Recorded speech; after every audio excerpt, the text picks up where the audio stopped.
Good. Interesting one too. Is this not on? Oh, okay. Whenever you're ready.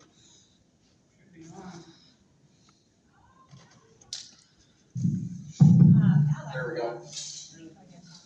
Did you have any trouble? They were confused because there was somebody else and then they're like, oh yeah, I remember that. So, yeah, they could hear it. Okay.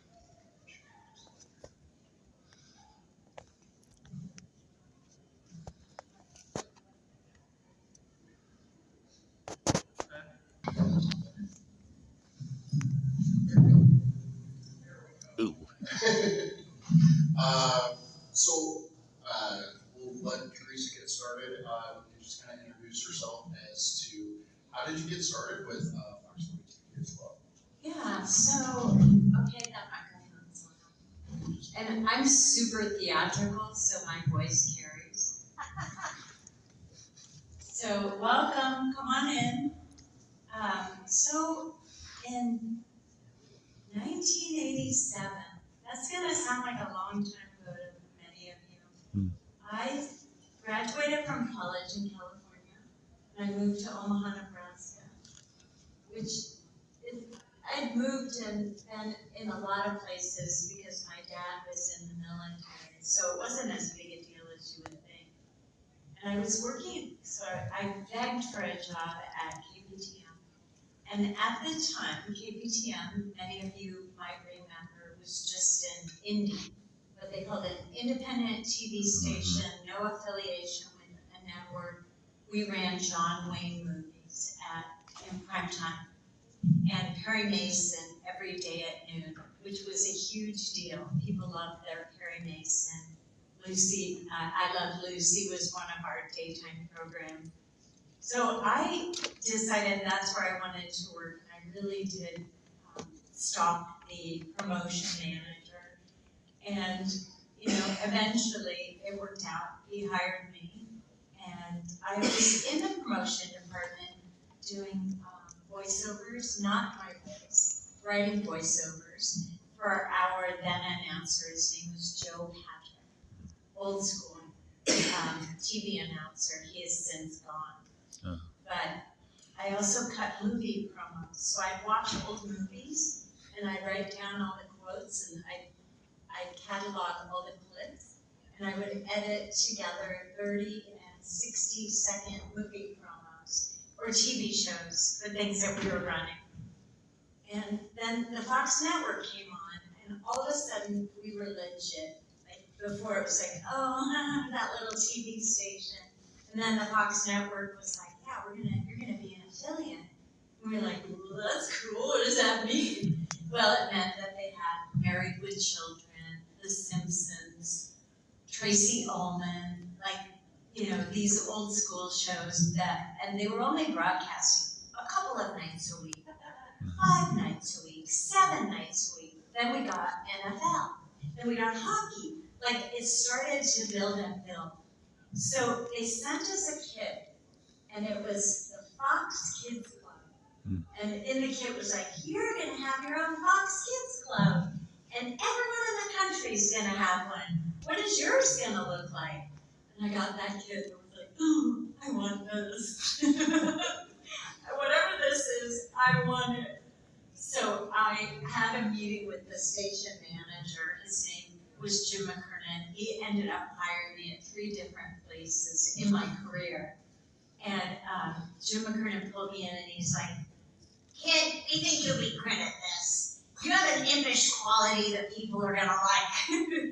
And he gave me the Fox Kids Club. I didn't have to audition or ask or be chosen. It was fantastic. And then we just sprung into action. The first thing we did was we wrote a jingle. Do you remember our jingle? Somebody does. I'm in the Fox 42 Kids Club. Yeah. It's something galore and so much more. It's the Fox 42 Kids Club. So I had a jingle. I felt like I was pretty much on the map at that point. And then they brought Michelangelo, the suit Michelangelo. You know, there wasn't a real Ninja Turtle, but the suit came to Omaha, and I was like, let's take him and show him all the sights. So there I am, like skipping to the Central Park Mall with Michelangelo, and sitting on a park bench and dancing, and kids had lost their mind because of Ninja Turtles, and here I am with Michelangelo, and now kids think I'm the greatest thing ever. So the first appearance that I ever made on behalf of the TV station was at a Hy-Vee. And they sent me and the Ninja Turtle, and that was it. No handlers, no like stanchions where people got in line. I show up at the Hy-Vee with the Ninja Turtle. It's me and a guy in a suit. And there were 5,000 people there, like storming the parking lot. I was like, ah! We're in trouble. But I guess it was at that moment that it occurred to me, we're on to something. People are really gonna dig this. And then it was an 11-year ride that I could never have imagined or dreamt of, or, you know, even while it was happening, that I was even that present for what was going on around me. And the rest is history. I worked there for 13 total years, 11 years doing the kids club. I met fantastic people. I went everywhere. I recorded and I wrote and produced and recorded an album. And I had so much support from the station and the people that were there. You know, back then it cost me, like, I think $17,500 to produce and record and make the CD that you all bought a copy of. Thank you very much. And I mean, it's unheard of now, $17,500. I thought that was so much money. Like, they put up all this money, and now I have a basement full of CDs, which is why I broke them out and brought them here.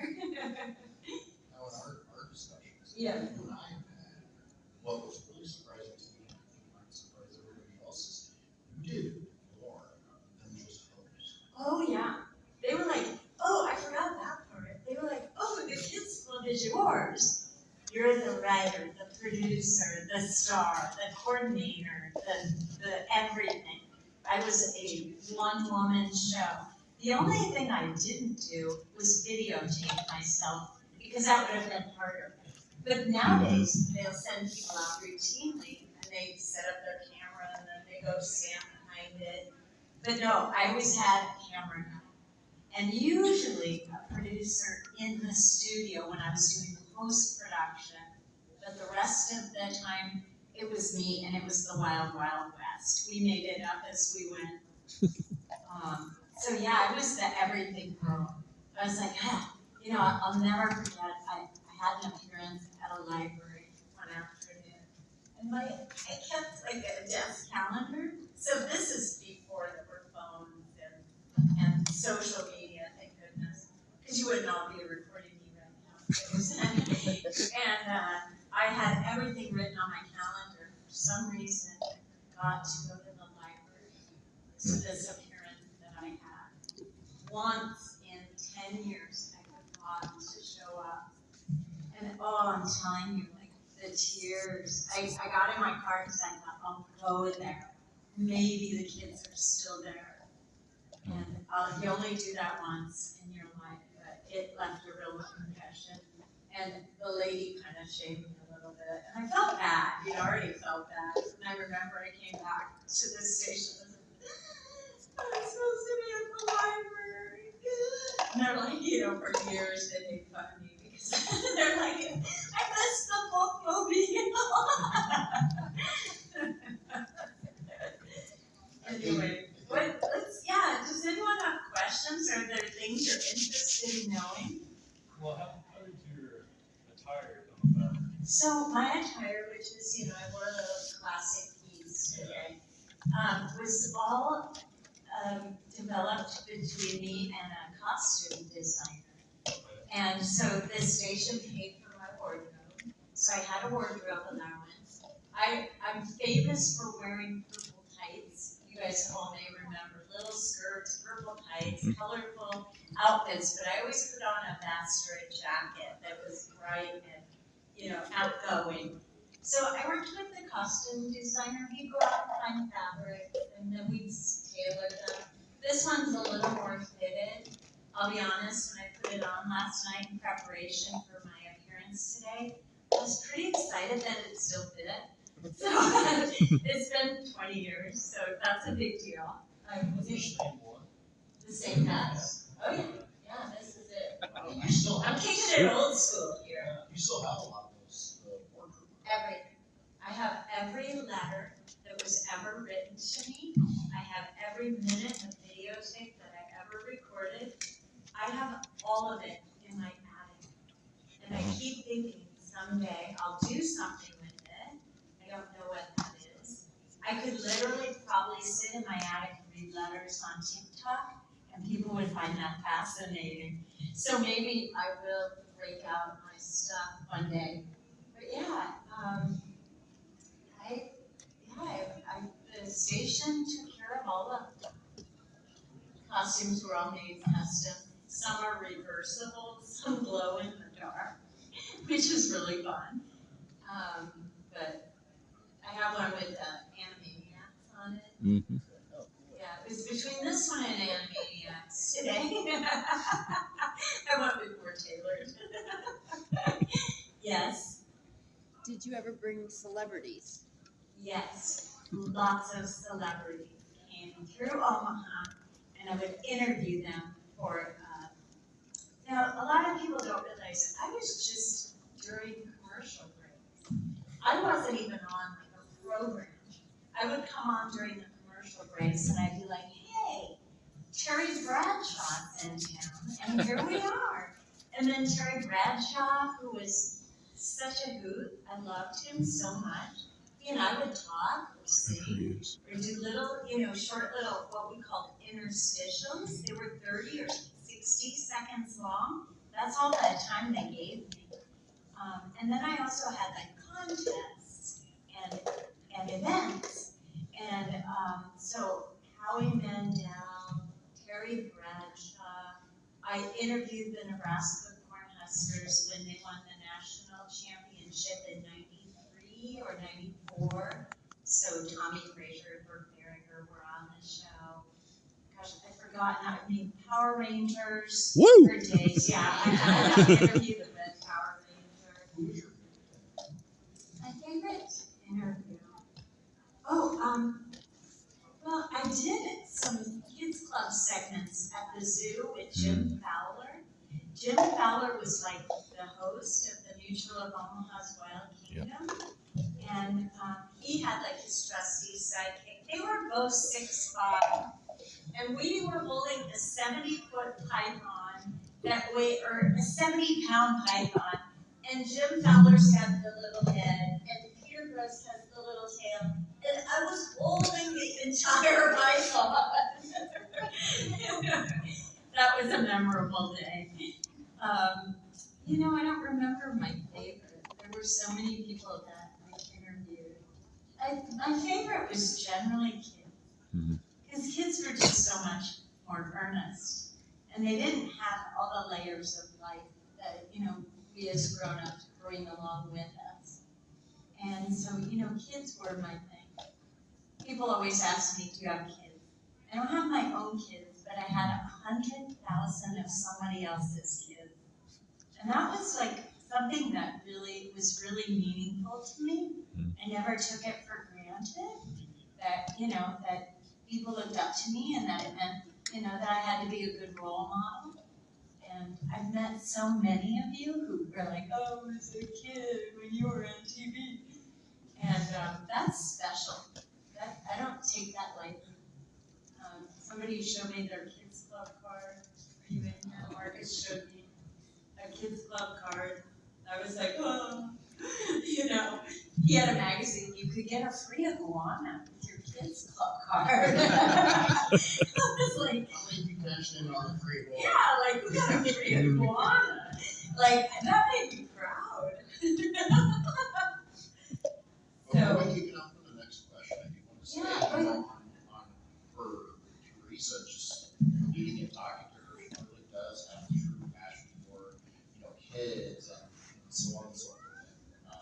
And you can tell that anytime she's met any of you, coming up to the table and just saying this is the impression that you left, that really does mean a lot to her, and you can tell that just really means a lot to her. So I want to throw that out to you guys, that does mean a lot to her.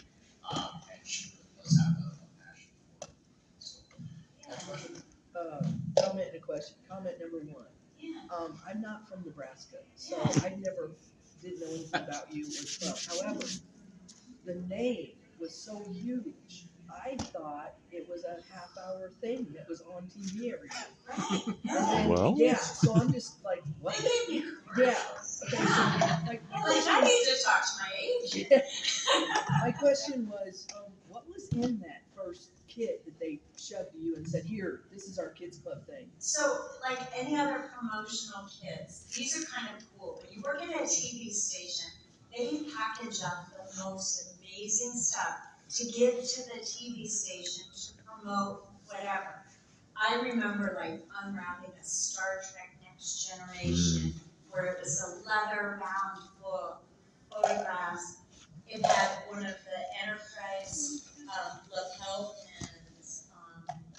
You name it.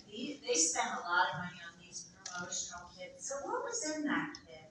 Probably a book that kind of told you how to do things. It probably had some characters and figures from TV shows that they were going to launch on the Fox Kids Network. And when it launched, we had Animaniacs, Tiny Toon Adventures, Ninja Turtles. Like, we couldn't lose. We couldn't lose. I'd still be there if it weren't for cable. And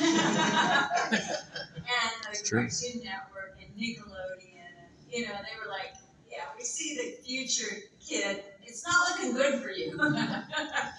Because those dollars that were sponsoring Fox Kids Network were now going to all the networks that had cartoon. And I was like, I decided to bow out gracefully. I was like, oh, this thing will end. I'm out of here. But the station would have kept me forever.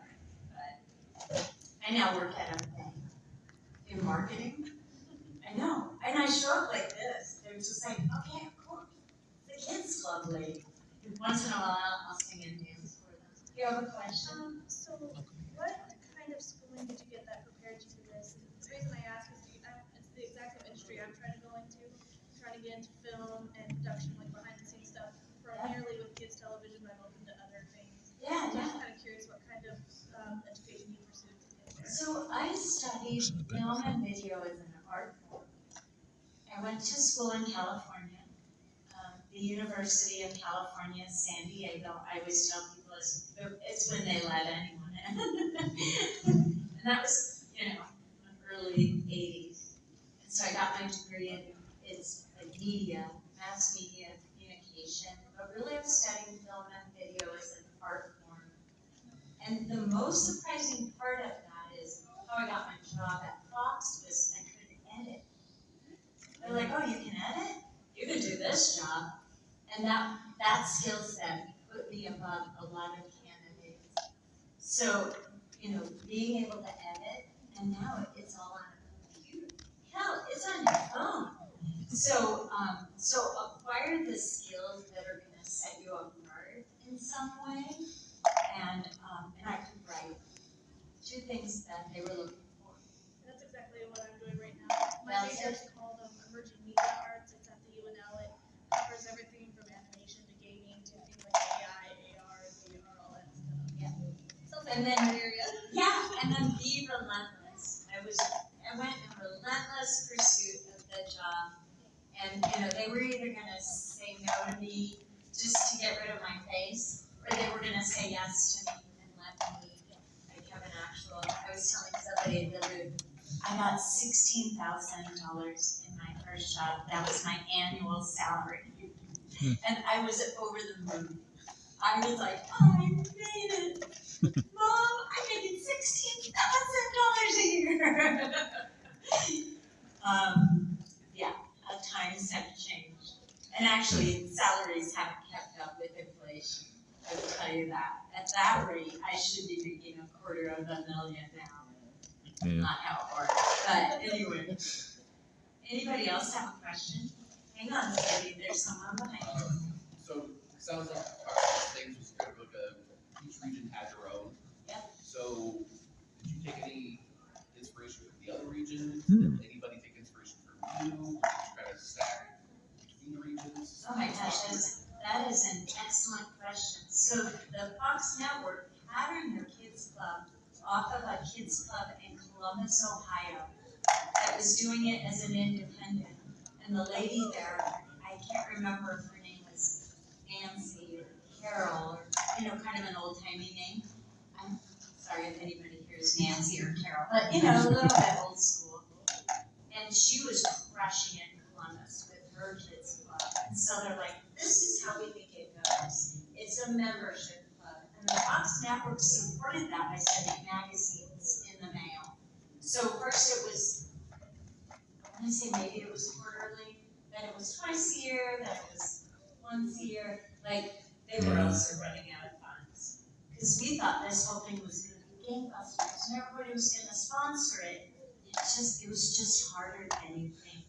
Mm. So we all patterned off of this lady in Columbus, Ohio, and then we took it in a direction. And it was all based kind of on personality and what that hostess, director, producer, writer was sort of inspired by. The one thing that I did better than probably most kids clubs is I had the highest membership. So I had the 10th largest kids club in America, and I'm in the 78th market. So people would call me like, how you doing this in Omaha, Nebraska? And I'm like, well, I take my kids club sign-up cards wherever I go.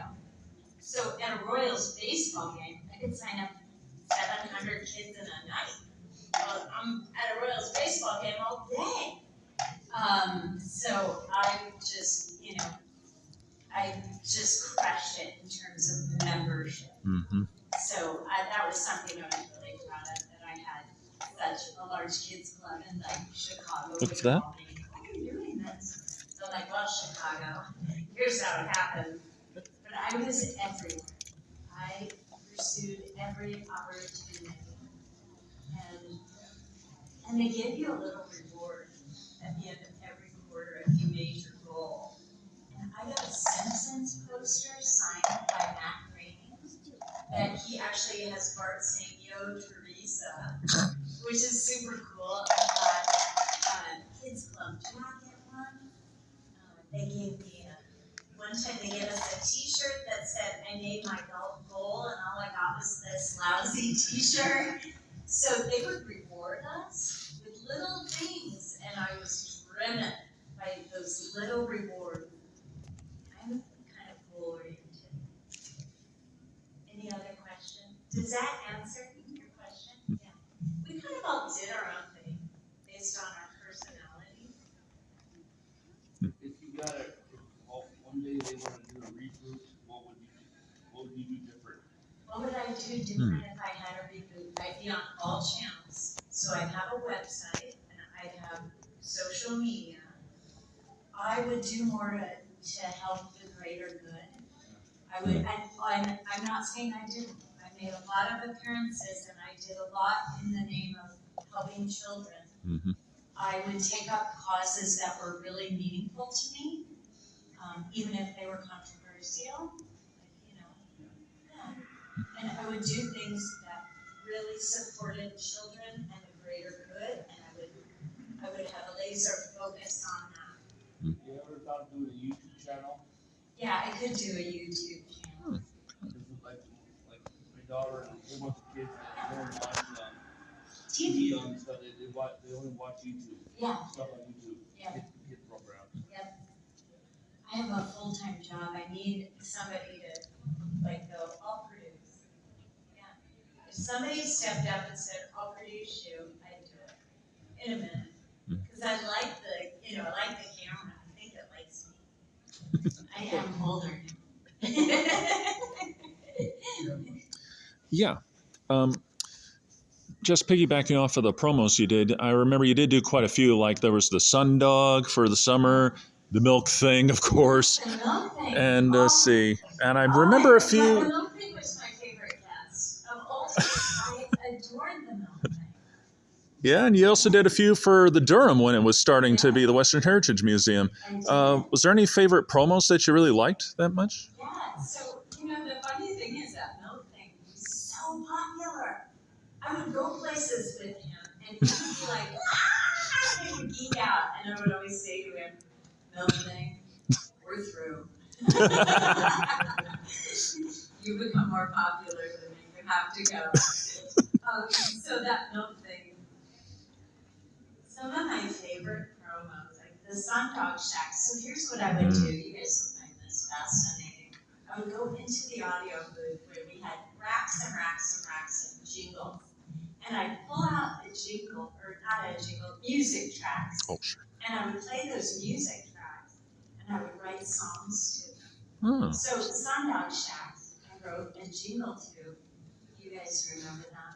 They're yellow and purple and totally pleasure-packed. Come on over to the Sundog Shack. So then I would just put the music, the words, I would go to a real studio. They would help me record it because we had a budget. And all the jingles that you heard on Fox Kids Club were my work. I know. Just little old me, sitting in an audio booth, writing lyrics to free-hand music. Looking back on it, I might need a nap right now. Anyway, any other questions? I don't want to keep you all because I know that you have things to see and there are a lot of cool people up here. So I know you said it's been a while, right? But you're still local. So do you get recognized by people? Sometimes, yeah. My friends will tell you that sometimes people go, Miss Theresa, I grew up watching you on Kids Club. And it's always fun. I always, do a little I'm always up for it. I've never lost that. My youthful exuberance. Yeah. I feel like I was so lucky. I just feel like I was so blessed to have that job and do what I did.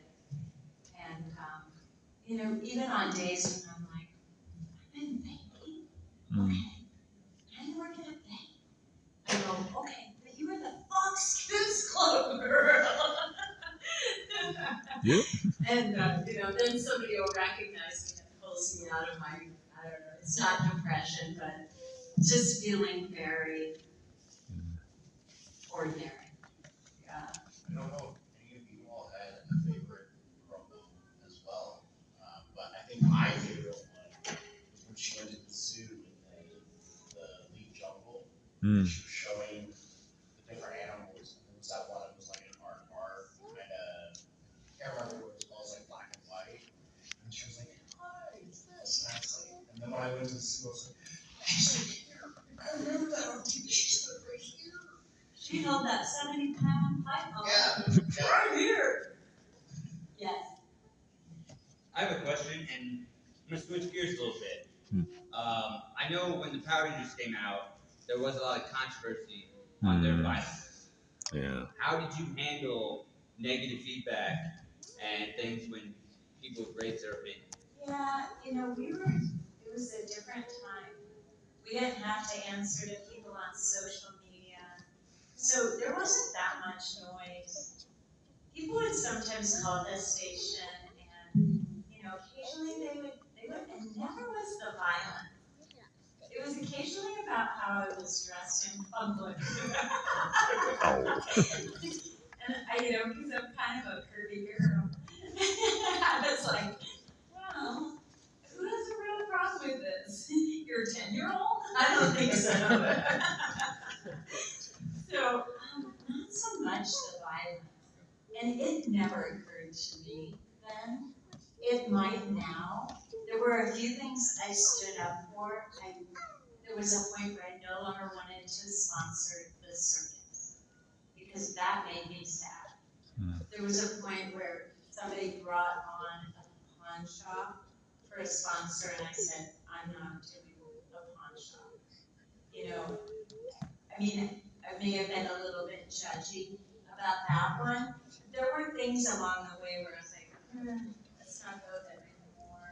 Let's not do that anymore. It just wasn't feeling good. And they were like, yeah, that's fine. I think everyone kind of understood. And I didn't stand on principle that much, but I wouldn't warn it now, probably. You know, but kids' cartoons are violent. Even the fun movies can be violent. And so, That's true. yeah, maybe my YouTube channel won't have cartoons. But, you know, Animaniacs weren't violent. Tiny Toon Adventures. There were plenty of wholesome shows that you could stand behind. That, you know, were good for kids. Pinky and the Brain. Kids were learning stuff. I still play Jeopardy every day if I can. And I always yell Mesopotamia. I don't care what the question is. Mesopotamia. And I learned that on Pinky and the Brain. And, you know, once in a while the answer is Mesopotamia. But it's rare. Anyone else have any questions? Yeah. How old were you when you started Kids Club? Why are you gonna do that? I was 6 years old in '93. So I mean, memory's still kind of fuzzy to me. Yeah. It's still. So in '93, I would have been 31. 31. So 62 is the year I was born. I'm 60. This year I'm 62. I was born in 62. This was a magical year. I turned 62. I do a lot of yoga and drink a lot of water. Yeah, that's right. Yeah. I'm just wondering, as somebody who's not really a local, I mean, I grew up down in Texas, so this is more, you know, a herd sort of realm than me, but if I wanted to know more about you and the stuff that you did, where would I go? You know, I'm not really out there because of the lack of social media and YouTube and all the things that now make people really prevalent. So to learn more about me, you just come over to the booth and we can hang out for a few minutes. And we'll get everybody's email for your new YouTube channel. Okay, my new YouTube channel. Whoa, that sounds like a lot of work. No, just even you, just like you said, read the letters. Reading letters, yeah. Okay. Actually, people like to see that. They People do. like to read that. That's true. I'll unbox those letters. People love unboxing. So Go ahead. Well, you said that you had all your old videos and stuff. I do. So just upload all that to the YouTube. I know it. It's true. And just all watch it. I know. Can you do that? And the bloopers are probably better because you know that people going, my lighting's not good. It's windy. So, with you having to do so much yourself, Yeah. how did you keep yourself from getting burned out after, so long? Yeah, I don't know. I mean, my friends that are here will tell you that I'm tireless. I'm a person that has a lot of energy. And I liked, just the whole thing. Like, I had a parade float. Do any of you ever remember seeing our parade float? Like, Yeah. We had a cool parade float. And so on weekends, especially in the summer, I was like always out and about. So I'd be in a parade, and then I would work 60 hours a week. I loved it. When I left KPTM 2001, I took a job at a radio station. So I came back to work every afternoon because I was on a morning show, and I came back to work in the afternoons to the TV station for a couple of months. then they're like, okay, we're done paying you. And I still came back for a couple of months. Cause I couldn't, like, I was like, I can't leave. I'm not gonna be able to separate from this. And finally, they were like, okay, we love you. You can come back every day, but you need to move on and have your life. And I was like, okay, but I'll just take this t-shirt and I'll just write this last letter.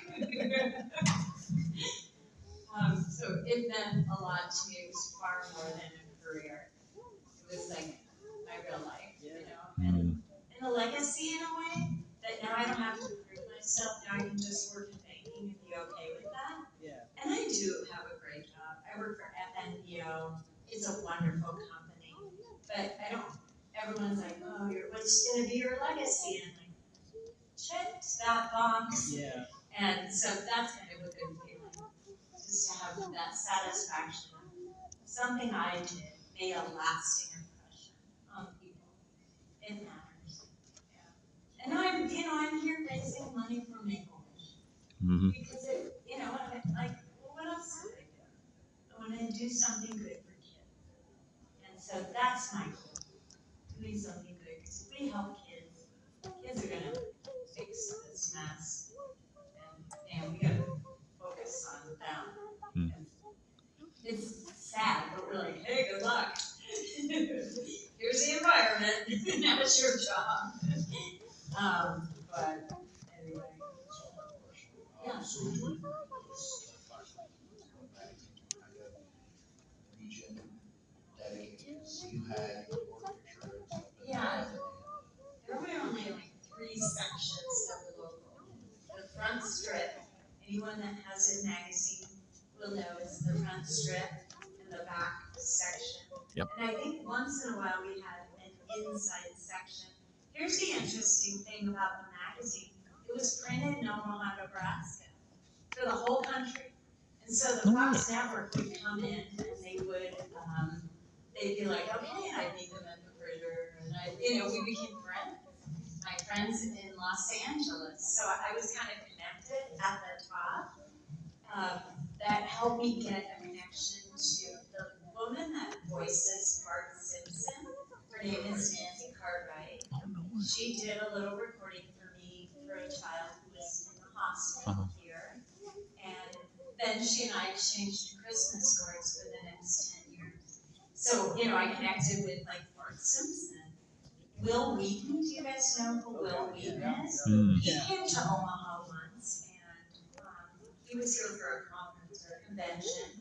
And I think I called his agent, who was his mom at that time, and I was like, there's a kid, he said, had some, I don't even know, probably was like threatening. And could they come and see him? And we picked him up in a limousine, and I gave him one of those promo kits from Star Trek that he was like, we don't even get this cool stuff. And we went up to the hospital and visited that kid, and that was like the greatest. When you ask someone to do something kind, and they extend themselves, and it's so, I don't know if it's rare, but Will Wheaton is like up there in my book. Even though he's Sheldon's nemesis on Big Bang Theory. He was a way cool guy. Yeah. Yes, my question is also, was it like to see your picture on those magazines? Today. I don't know about you, like, to me that would be really Today? cool. I mean, today. Well, either way. Yeah. Well, back then it was like, I'm on a magazine. Oh, I'm on a bus then. Back then it was like in school. Today I was like, I wish I had enjoyed being younger more. Because back then, girls, if I was thinner, and if I would this, and my hair, and that. And now I'm like, I enjoy that. I should have just embraced it. And then you get older and you're like, oh, okay, things are all in the same place. Well, that's okay. It's different. I have a very humble life. My friend Sandy, my 3 friends will tell you, like, getting me out of the house is challenging. And I'm just super lucky. I don't have a lot of like excitement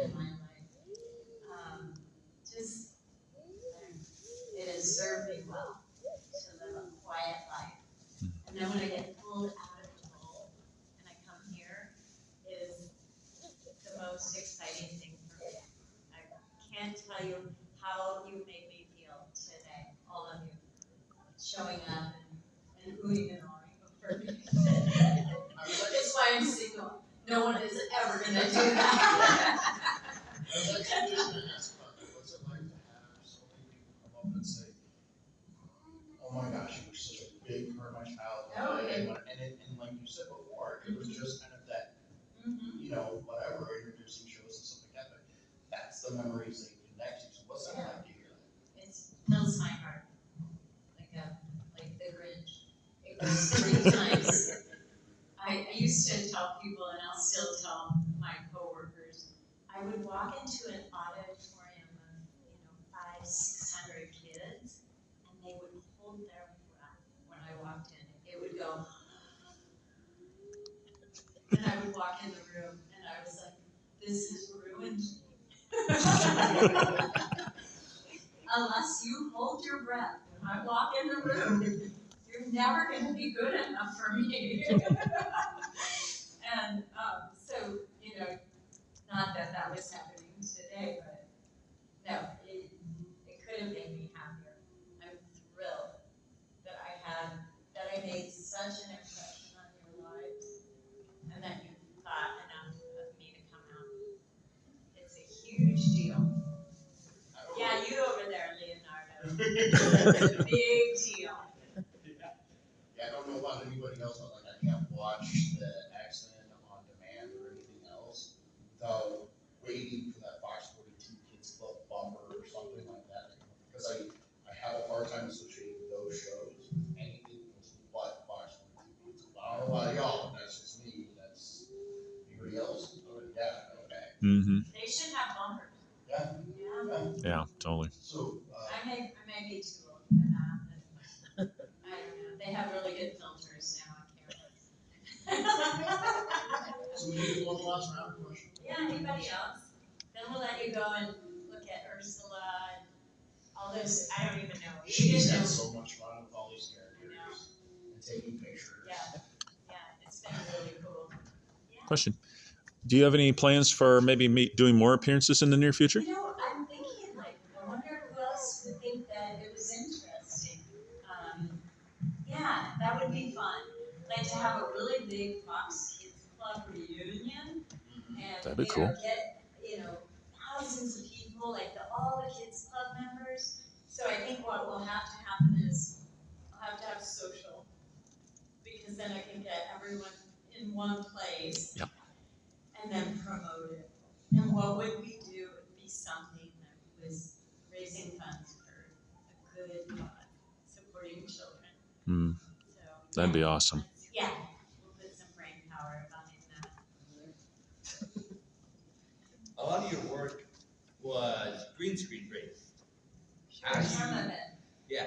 I had a set in the basement of the KPTM Fox 42. It was real. But when you're talking to fictional cartoon characters, Yes. Can you explain how that was challenging or awkward, or how you got over that conversation? So I didn't you'd be surprised how little green screen I did. Mm-hmm. Mostly I had those characters in the room. Like that milk thing came from Baltimore. Huh. The milk thing, his name's Bromley. That milk thing was also the Baltimore Oriole bird. And he was also one of the ravens for the Baltimore Ravens. And Bromley was like a goofball. Like I'd be out there doing my kids' club meeting, the milk thing would be like, emoting. And he'd giggle in that suit. He was so much fun. We had chemistry. Mm. I know it sounds weird when you think about like an inanimate character and a host having chemistry, but that milk thing and I were like, I don't think you can't explain it. You can't bottle that stuff up. But so I didn't do that much green screen. It was all pretty much live on set or on location. I met a bunch of they had a lot of people come through there. We had the Bob Newhart show. I met Bob Newhart. Met Howie Mandel. He was my least favorite, yes. I don't want to bring that up. But not everyone. I think he had a cold. We'll give him that. He had a cold that night. So anyway, I want to leave you all with some pearl of some kind, something that you can be like, oh, Fox Kids Club ladies deep. I don't know. Think of that, I'll say, whoever brought up the thing, I've talked to her for several weeks. place now. And the second somebody brought up milk thing, I've never seen her. Like, I've never seen her do this, so that was really interesting. He asked me Thanks for to bringing come that and up. co-host shows for him. He's still a character, and I think his name is Yojo. Yojo. So he took that milk thing costume, which belonged to the Dairy Council, and he turned it into Yojo. And he was like, "You've got to come to Baltimore and co-host these shows for me." But I just couldn't make the economics work. Mhm. You know, I can't fly around the country and get $150 to go to a school. Like, how do we do this, Yojo? It never came to fruition. But anyway, do you see Yojo on there? I'm blanking on what the crap milk thing was. That milk thing. I have a picture in my office at home because I get to work from home most days of me with my foot on him. He's on the ground and my arms like, finally.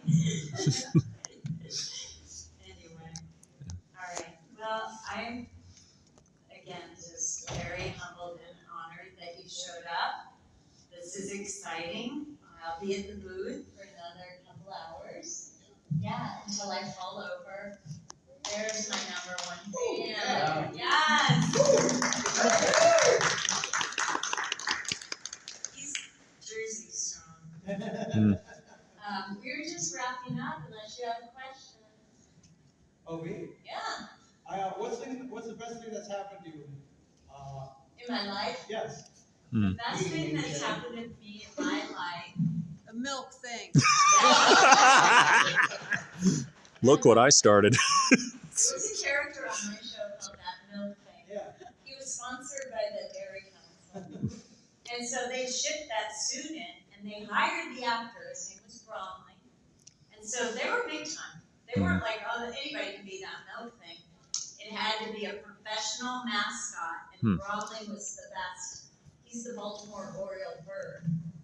So he was in the suit, and we just had a lot of fun. Me and That Milk Thing. Amazing. We were kicking. So there's kind of a famous filmmaker in town, Nick Fackler, Yeah. and he was on your show. Yeah. So Nick Fackler, does anybody know that name? He's a local filmmaker. Lovely Rings a Still bell, yeah. Yeah. movie. He was 10 or 11, and he played a character on my show called Dr. Dairy Dude. We put him in kind of a lab coat with cow spots on it. Oh, yeah. And he and I would do little interstitials also for the Dairy Council about, milk and calcium and how the tongue has 3 taste centers. And so, yeah, I gave him his start in show business. And, I had a lot of kids on my show. Yeah, it was the best thing that ever happened to me. Being on that show for 11 years, I hosted the cartoons here in Omaha, and that was fantastic. Yeah. Now the best thing is my mother's 99 years old. She's the joy of my life, and I'm glad that I realized that, and I'm enjoying her. She's just a character and wonderful, and so that's my new favorite thing. My mom and my dear friend, my husband. Yeah. Thank you. Thank you so much. Theresa, we all thank Theresa not only for attending, but for dedicating her time, donating her time, to not only being here, but then to donating to the Make-A-Wish Foundation, which is really important. We've already raised more than $200, and 200 was my goal. I thought that would be a good day, but you've all been really generous, so thank you. I think we also want to thank you as well for all the memories we have, and you can see the looks on everybody's face, the smiles and stuff like, I remember Theresa, and having these fun memories of the cartoon. So I think we all just want to say thank you, and thank you so much for being here, for your time and everything that you've given to us. So round of applause. All right, yeah. Yes, I'll be at the booth until 5 o'clock. Yeah.